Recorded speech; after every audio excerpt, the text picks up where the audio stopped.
আসসালামু আলাইকুম বন্ধুরা, সকাল সকাল চলে আসলাম।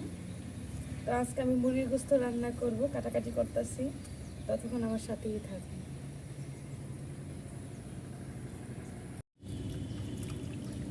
আমার কাটাকাটি শেষ।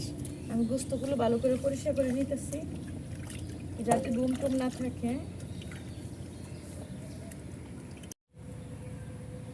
তো আমি সব কিছু কাটাকাটি করে নিলাম। এখানে পেঁয়াজ কুচি, আদা রসুন বাটা, গরম মশলা।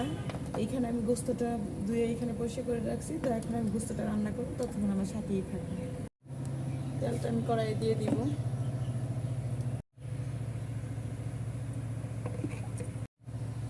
পেঁয়াজ কুচিগুলো আমি দিয়ে দিব, তেজপাতা, এখানে সব গরম মশলা আমি দিয়ে দিব।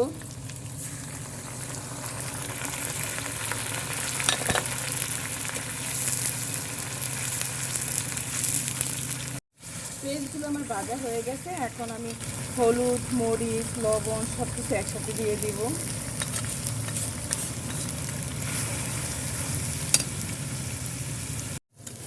আমার মশলা কষানো হয়ে গেছে। এখন আমি গোস্তটা এখানে দিয়ে দিব।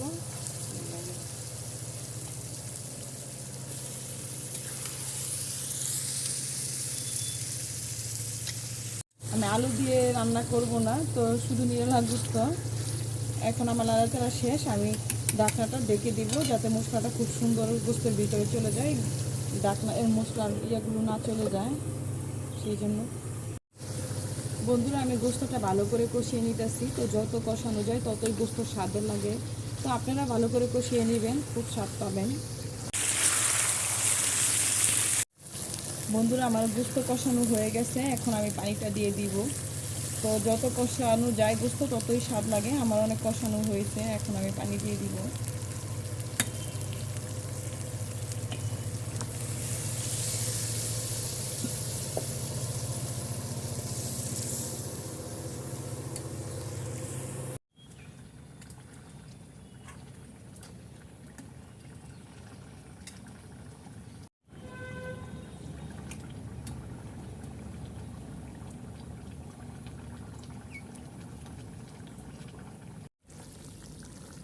বন্ধুরা, আমি টমেটোটা দিয়ে দিব। টমেটো দিয়ে আজকে মুরগির গোস্ত আমি রান্না করতেছি। এই যে এখন আমি টমেটোটা দিয়ে দিব।